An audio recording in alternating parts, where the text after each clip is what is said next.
Bonjour à tous, bienvenue sur les guidances intuitives de Mina Somnia. C'est la guidance de l'après-midi, la guidance sentimentale. Vous l'écoutez quand vous voulez parce qu'on est sur de l'intemporel. On a un beau rayon de soleil, ça fait du bien, c'est agréable. Et voilà, on va faire des énergies croisées tout simplement, on va regarder ça. Et donc c'est sentimental, mais vous pouvez l'utiliser pour un tout autre relationnel si ça vous fait besoin. C'est intemporel, donc quand vous tombez dessus, c'est qu'il y a sûrement quelque chose à entendre. Et évidemment, vous faites appel à votre guidance intérieure, à votre discernement aussi, voilà, pour savoir ce qui vous résonne avec vous ou pas. Attendez une seconde, je vais voir un truc et je démarre. Voilà, pardon. Donc, ce qu'on va faire pour les énergies croisées, en tout cas, quand même, avant de commencer, je vous remercie à tous d'être là. Que vous soyez là de manière occasionnelle ou que ça fasse longtemps que vous suiviez la chaîne. Dans tous les cas, merci beaucoup. Oui, et précision, je ne fais pas les guidances privées. J'essaye de le dire à chaque fois maintenant. Vous pouvez contacter ma cousine si vous en avez besoin. Elle tire les runes, les runes. Elle s'appelle Alice et vous avez son contact dans la description de la vidéo. Et puis voilà, et vous pouvez la contacter de ma part si besoin. Voilà. Allez, c'est parti. Donc, hop. Alors, vos énergies de base vis-à-vis de la relation. La relation dont on parle, c'est soit celle dans laquelle vous êtes, soit votre relation vis-à-vis d'une personne en particulier que vous avez déjà déterminée quand vous avez cliqué, ou que vous avez déterminé là maintenant, par exemple. Mais ça peut aussi être pour une relation future. Et dans certains cas, ça arrive que ça se mette à résonner vis-à-vis d'une relation passée. Et ça, c'est à vous de voir. Ah oui, et on m'a posé la question, qu'est-ce que c'est qu'une relation karmique? C'est tout simplement, c'est une relation prise de tête, ça c'est pas faux. En fait, une relation karmique, c'est bien souvent une relation qui ne date pas de cette vie, pour ceux qui ont l'ouverture vers les vies antérieures. C'est en fait une relation qu'on ramène du passé, c'est-à-dire on a des choses à travailler ensemble, forcément, hein, parce que, bon, moi, je considère que toute personne qui est en contact avec nous est une âme sœur. Après, il y a des degrés, parce qu'on est tous imbriqués les uns avec les autres. Mais c'est vrai qu'une relation karmique au niveau sentimental, c'est tout simplement un relationnel de couple qui nous fait grandir, qui nous fait travailler, qui nous fait évoluer. Bon, toute relation nous fait évoluer, mais les relations karmiques de couple sont souvent des relations assez complexes, avec un lien très très fort, pour bien souvent un lien qui est à vie. Moi, c'est ce que j'ai pu en voir, même si le couple ne reste pas à vie.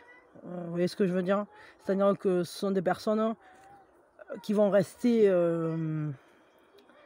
Ce sont des personnes qu'on rencontre et qui seront des marqueurs très importants sur notre chemin, mais aussi des personnes qu'on peut garder toute la vie près de soi et pas forcément uniquement au travers d'un relationnel de couple. Voilà. Bon, après, y a d'autres typologies, comme par exemple les flammes jumelles et compagnie, mais je vais pas rentrer là, là c'est... J'ai pas envie là. J'ai pas envie de rentrer dans les explications là-dessus. Mais en gros, ce sont des relations difficiles. La plupart du temps, ce sont des relations où ça galère.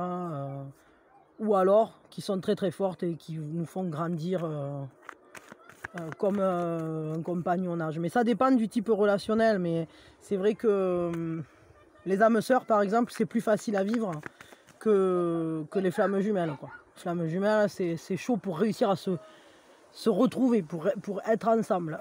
Les âmes sœurs, par contre, on peut très vite se reconnaître et que ce soit des deux côtés en même temps et ne jamais se quitter. Même si pour toute la vie, en fait, on ne sera pas forcément en couple, on va s'accompagner parce qu'on est là. Mais des fois, ça peut être fugace, c'est-à-dire que ça peut être une âme sœur qui est venue là pour filer un coup de pouce, pour passer une sale période, pour vous aider à faire un bond en avant. De la même manière que vous-même, vous pouvez parfois vous trouver sur le chemin d'une personne et vous allez d'un coup lui permettre de faire un bond en avant et peut-être même que vous n'en aurez pas conscience. Donc, vous voyez, bon. Bon, allez, on a fait ce tirage ou quoi? Vos énergies en mouvement vis-à-vis de ce relationnel. Hop. Bon, après, si le sujet vous intéresse, hein, vous trouverez de quoi matière. Hein, je veux dire, il suffit de chercher un peu, ne serait-ce que sur Internet, sur YouTube. Mais après, sinon, il y a plein de bouquins qui sont passionnants, qui traitent du sujet. Donc, à vous de faire votre micmac. Hein. Ça, c'est tout un travail spirituel à faire, hein, si ça vous intéresse. Alors, les énergies de base de votre autre vis-à-vis de la relation.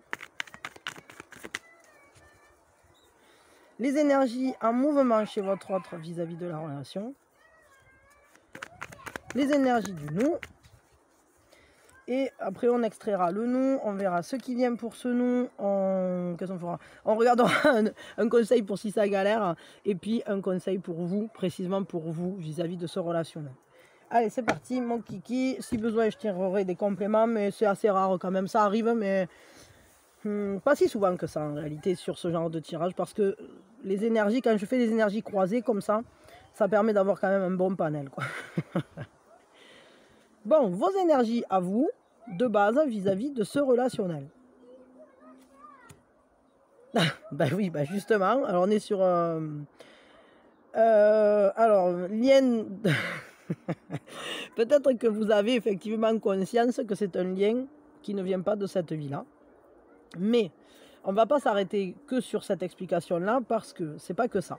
C'est-à-dire ça peut être que vous sentez vraiment qu'il y a quelque chose à faire avec cette personne et que vous ayez l'ouverture aux vies antérieures ou pas. Entre guillemets, ça n'a pas d'importance parce que ça fait appel complètement à votre sensibilité. C'est plus un ressenti, c'est-à-dire c'est un peu comme si vous vous sentiez appelé à vivre cette relation parce que vous sentez que c'est une relation qui va vous permettre de vous redonner naissance, de vous mettre en gestation de vous-même. Je ne dis pas par contre que ça va être facile, parce qu'on voit ici que c'est une majeure implique une étape sur un chemin de croissance. Qui dit étape sur le chemin de croissance dit travail, travail sur soi, développement personnel, compréhension, une meilleure compréhension de vous-même, de votre monde intérieur, mais aussi peut-être pour certains une reconnexion ou une connexion à votre intuition, à votre part émotionnelle, sensible, peut-être aussi des compréhensions transgénérationnelles liées à la famille, liées à tout ce qui vient du passé, tout ce qui est mémoire, que ce soit mémoire karmique ou mémoire transgénérationnelle ou même mémoire de votre enfance. Parce que là, c'est ça en fait. C'est-à-dire que ça nous parle de faire remonter et de travailler des choses d'un passé, quelle que soit votre perception du passé, et on va le faire remonter dans le présent pour mieux comprendre et pour aller vers soi, parce que le but c'est toujours d'aller vers soi, de mieux se connaître et d'évoluer. Mais évoluer, c'est-à-dire être justement revenir au présent et ne plus habiter son présent avec des impacts du passé. Donc vous entrez dans ce relationnel, peut-être d'une manière pas si facile, hein, mais en tout cas d'une manière très sensorielle, très perceptive, je ne sais pas comment je peux dire ça. C'est plus une intuition d'entrer dans ce relationnel. C'est comme si vous ressentiez avec force le lien du passé à cette personne. Bon, ok. Quelles sont les énergies en mouvement chez vous? Ben, c'est de dépasser les problématiques, mettre beaucoup d'énergie. Il y a beaucoup d'énergie en fait. Pour certains, partir en voyage, peut-être aller rejoindre l'autre ou peut-être lui proposer de venir vous rejoindre. Mais l'impression que j'ai là, c'est vraiment qu'en fait, vous êtes en train de changer votre regard sur les choses, hein, sur la situation, sur ce relationnel, parce que ça peut être difficile. Quand on se confronte à des remontées du passé, que ça soit karmique ou pas, hein, c'est jamais facile. Parce que ça nous parle de nos schémas de répétition, ça nous parle de nos mécanismes de défense, ça nous parle de toutes ces choses finalement qui sont liées à l'inconscient, qui ont été marquées en nous bien souvent à notre insu, entre guillemets, ou du moins à l'insu de notre conscience, quoi. Et justement, ben, ça demande à monter en conscience. Donc, on voit quand même que vous avez beaucoup d'énergie pour dépasser les problèmes, pour surmonter les obstacles. Vous n'avez pas envie de rester dans la zone nuageuse, dans la zone d'orage. Tout ce que vous avez là, c'est une grande force pour aller vers le soleil, pour aller vers la lumière, pour justement on va dire, dépasser tout ce qui va se présenter à vous. Vous avez un grand courage, une grande force pour aller plus loin, pour aller voir plus loin. Alors, est-ce que c'est vis-à-vis de vous? Mais c'est plutôt très positif parce que ça nous parle là d'avoir cette volonté de dépasser toutes ces choses qui sont remontées, justement. D'aller y mettre le doigt dessus, de les éclairer, de les voir. Mais il y a beaucoup d'énergie. Les choses, elles vont se faire rapidement, en tout cas, ou en tout cas, c'est votre envie.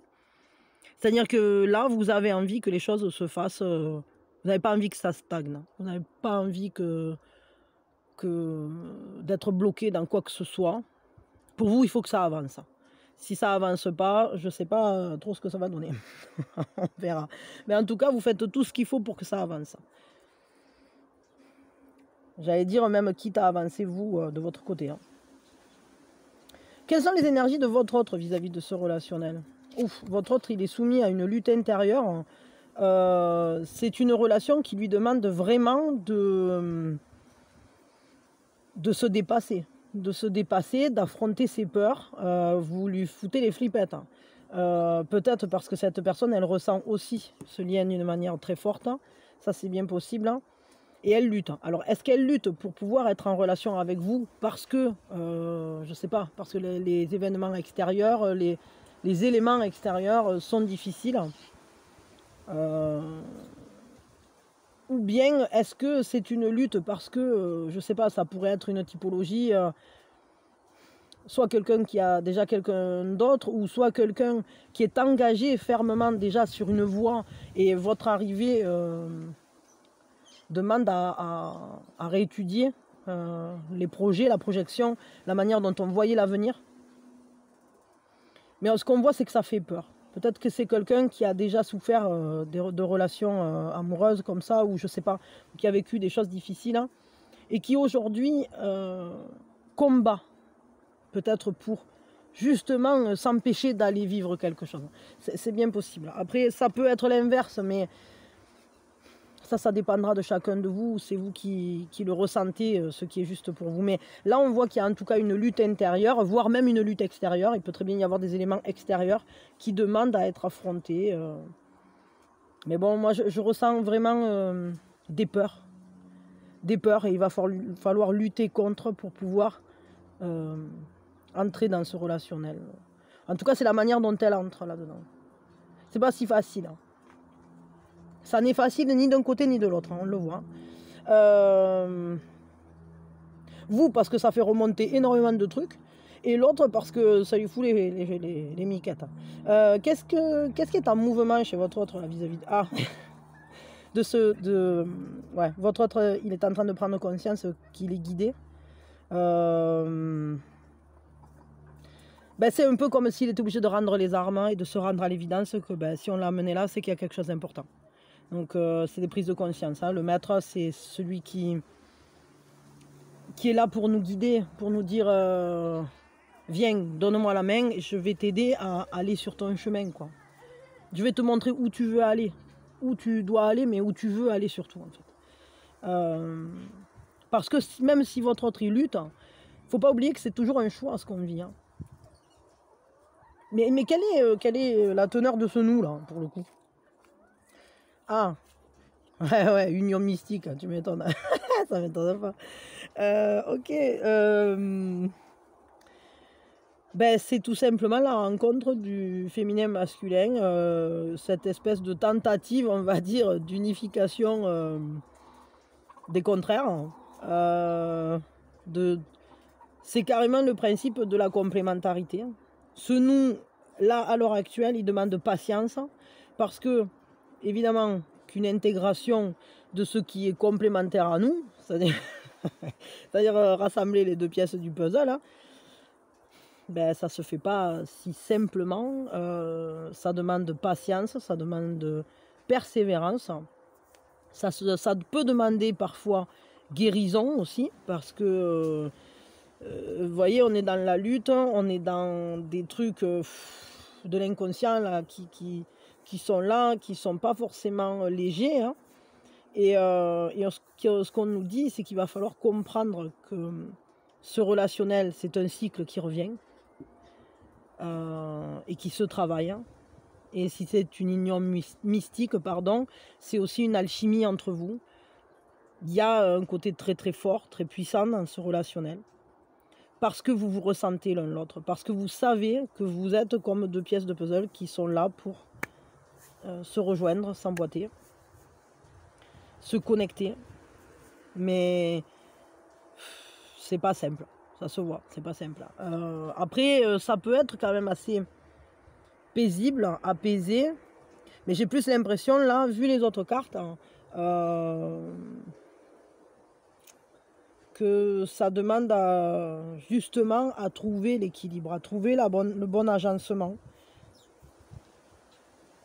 la bonne manière d'être ensemble.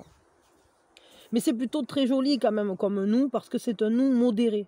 C'est-à-dire que c'est pas un nous... c'est un nous spirituel, quoi. C'est un nous modéré. C'est pas une passion enflammée ou je sais pas quoi. Non. C'est quelque chose de très très fort qui est énormément ressenti. Il y a ce côté d'être guidé sur ce chemin.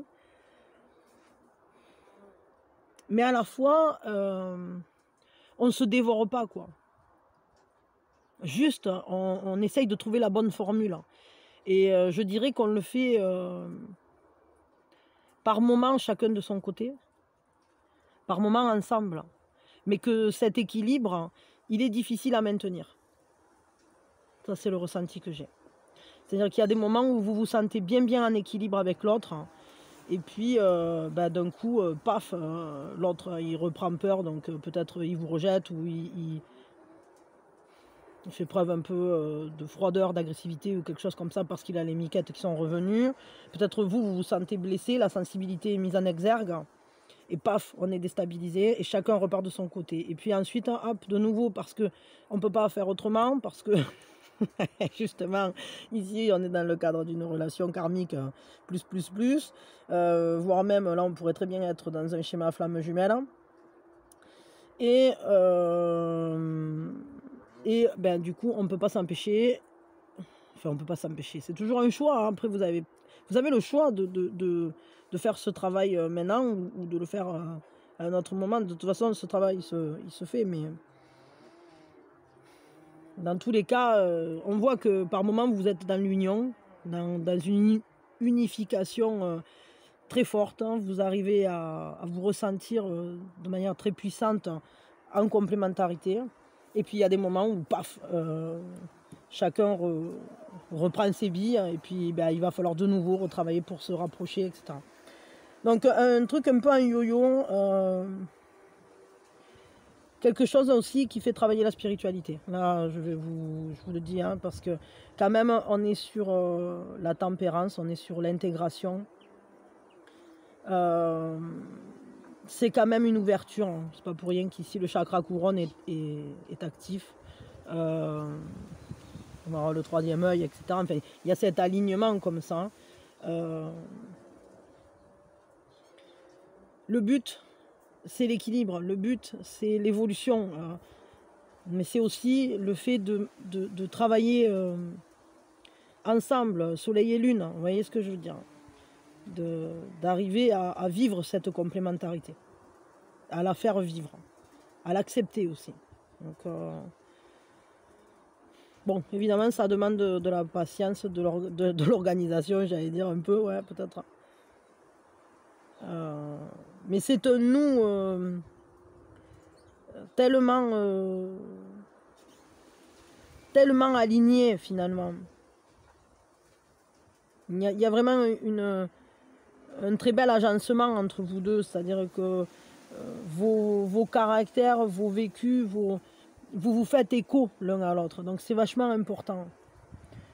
Et puis ben, il ne faut pas oublier qu'on est relié au tout et que ben, évidemment que quand on fait avancer quelque chose, quand on avance en tout cas sur sa propre voie, et c'est pareil donc au niveau des couples, on fait avancer un filon tout entier vers la lumière, quoi. Donc là c'est un peu le but de ce relationnel. Bon, on pourrait bien être dans des flammes jumelles là pour le coup, hein, je vous le dis. Bon, voyons qu'est-ce qui vient pour ce nous là, parce que là pour l'instant c'est un nous qui peut être à l'équilibre, qui peut être tout à fait dans la complémentarité, mais qui doit accepter cette notion de cycle et réussir à rester dans l'équilibre. Et ça peut demander de la patience et de la persévérance. Parce qu'il faut intégrer. On se trouve face à son opposé, il faut intégrer. Et c'est pas facile. Parce qu'on essaye d'intégrer ce qu'on n'est pas, et que l'autre aussi, et que des fois il y a friction, quoi. Et puis des fois il y a blessure. Il faut guérir, quoi. Il faut guérir ça. Alors voyons, qu'est-ce qui vient donc pour nous? Bon, ça c'est très beau. Ce qu'on nous dit, c'est que ce qui vient, c'est de trouver l'équilibre. D'arriver à profiter du moment présent, de chaque instant, de chaque pas sur ce chemin. Mais tout ça à l'équilibre des unicités, en respectant les unicités de chacun. Et ça, c'est très très chouette. Là, pour moi, je trouve que c'est un très beau cheminement parce que cet équilibre, comme ça, à trouver la joie dans chacun des pas, etc., peut-être à moins se poser de questions et à plus vivre dans le concret. Alors on ouvre une porte, on ouvre un nouveau chemin de croissance et on libère sa capacité à l'existence. C'est-à-dire que tout à coup, on se reconnecte à soi, à son enfant intérieur, à son monde intérieur, et on peut se projeter en tant que la version de soi, comment dire, comme le lotus, quoi. C'est-à-dire qu'on va marcher d'une manière tout à fait nouvelle, grâce à cette rencontre, parce que ça va réveiller des choses en vous, parce que ça vous oblige à revenir à maintenant, et que ça met le doigt sur qui es-tu dans l'univers, quel est le but de ton existence, qu'est-ce que tu fais là, qu'est-ce que tu viens vivre. C'est un relationnel qui questionne énormément, un relationnel très très puissant,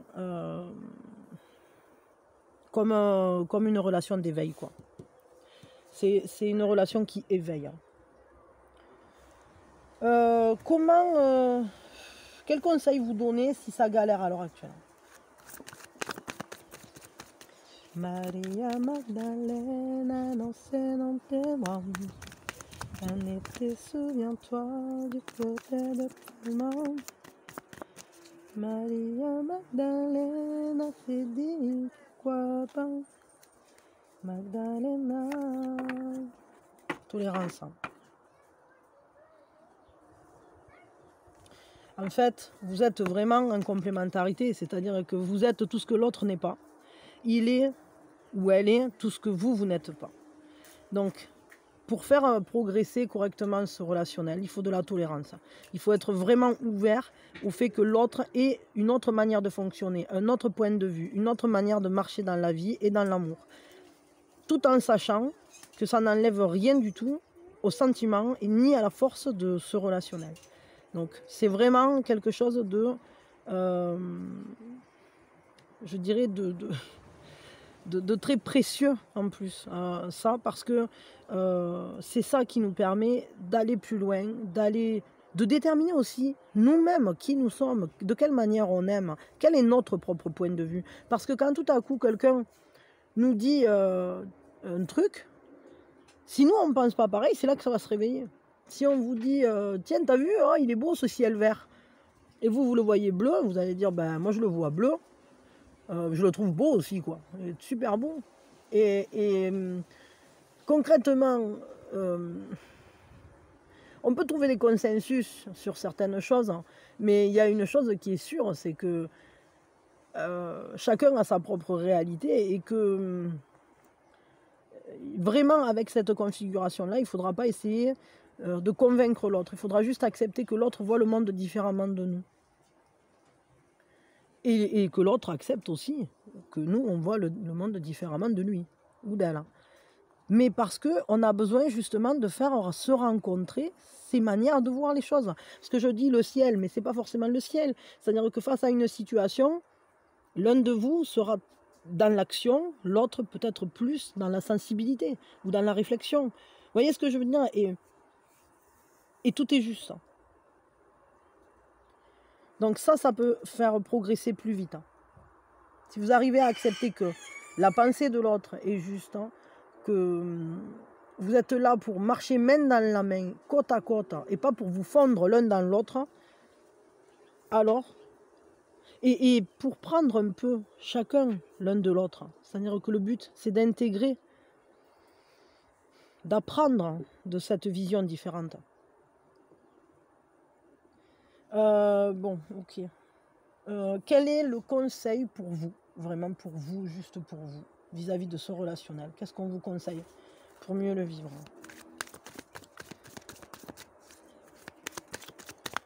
Là, on est clairement sur une relation très forte, une relation d'éveil, un cheminement très spirituel. Hein.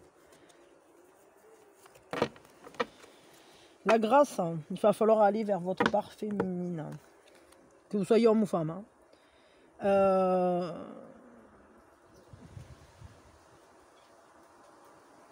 Toi qui glisses sur les eaux de mon âme, apporte-moi ta sagesse et ta lumière. Alors là, on parle au cygne, évidemment, qui est un symbole de grâce, de beauté. Aide-moi à transformer, enfin, à aller vers la grâce, vers l'élégance de mon être. Inspire-moi avec dignité. Donne-moi l'esprit de ta beauté. Donc en fait, ce qu'il faut, c'est que vous arriviez à vous-même vivre cette part de vous, à accepter que vous êtes beau, belle, que vous êtes plein de lumière, que vous êtes des êtres pleins de sagesse, d'élégance, qui dégagez toute la beauté de la lumière, toute la beauté de votre être, que vous la viviez, cette beauté, que vous l'acceptiez et que vous la viviez. Allez vers vous en vous aimant, c'est ça le truc. Parce que le but, c'est pas de devenir l'autre. Il faut apprendre des choses de l'autre. Mais le but, c'est aussi de se connaître soi, pour s'accepter tel qu'on est, pour vivre ce qu'on est venu vivre. Sinon, vous seriez quelqu'un d'autre. Si vous deviez ressembler à quelqu'un d'autre, alors vous seriez quelqu'un d'autre. Bien sûr, on peut assimiler des choses qui nous semblent intéressantes, comme des maîtres, entre guillemets, qu'on va croiser pour un truc ou pour un autre. On va prendre certains modèles. Des fois, c'est les parents, des fois, c'est des copains, des fois, c'est des stars, des fois, c'est je sais pas quoi. Ça peut être n'importe quoi, on s'en fout. Des fois, c'est Bouddha, des fois, c'est... Vous voyez ce que je veux dire. Moi, ma notion de star, elle est... Mais en tout cas, chaque personne que vous croisez propose son propre modèle, entre guillemets, et a subi aussi, subi l'influence, entre guillemets, ou attrapé l'influence d'autres personnes, etc. Ce sont des transmissions, des filons, mais ce qui est sûr, c'est que il faut trouver votre propre manière de vivre votre beauté, votre lumière. Si vous trouvez votre propre manière de marcher dans votre propre vie, alors vous pourrez aller rejoindre cette personne qui vous correspond et vivre auprès d'elle de la manière la plus belle qui soit, c'est-à-dire chacun en étant vous-même, sans essayer de transformer l'autre, sans essayer non plus de vous transformer aux attentes de l'autre, pour coller quoi. Vous voyez ce que je veux dire? Respectez votre propre avis, votre propre fonctionnement, et bien sûr on le fait évoluer, on est toujours en croissance, hein. Il n'y a rien de statique, hein. On est toujours en évolution, on intègre toujours de nouvelles choses, etc. Et l'autre aussi. Mais il ne faut pas essayer, il faut qu'aucun des deux n'essaye de devenir l'autre, ni de convaincre l'autre de quoi que ce soit. Chacun est comme il est, et c'est parfait comme ça. C'est de cette manière-là que vous êtes complémentaires. Donc aimez-vous plus, et voyez toute la beauté que vous avez en vous. Manifestez-la de toute votre lumière. Voilà. Bon, ben, je m'arrête là. La relation... Ben voilà, vous vouliez savoir ce que c'était une relation karmique, là, on n'en est pas loin, quoi. Donc, ben, je vous envoie tout mon amour, hein, beaucoup de courage, parce que c'est pas toujours simple, mais c'est très beau, par contre. C'est vrai, c'est magnifique, hein, mais c'est du boulot. C'est du boulot, ça coule pas forcément... C'est beaucoup de joie, par contre, aussi. Hein. C'est beaucoup de vie. en fait, plus que de joie ou de peine, c'est de la vie. C'est-à-dire qu'on expérimente, on est vraiment dans cet état d'existence quand on rencontre la personne avec qui on est en union mystique. Je dis là, mais ça pourrait être les. Parce qu'il n'y a pas forcément toujours qu'une seule personne avec qui on peut être en union mystique. Ok. Bon, moi je vous fais de gros bisous, je vous souhaite le meilleur, je vous envoie tout mon amour. Et puis soyez heureux et soyez au plus près de vous-même, de votre existence dans sa plus belle expression. Bisous.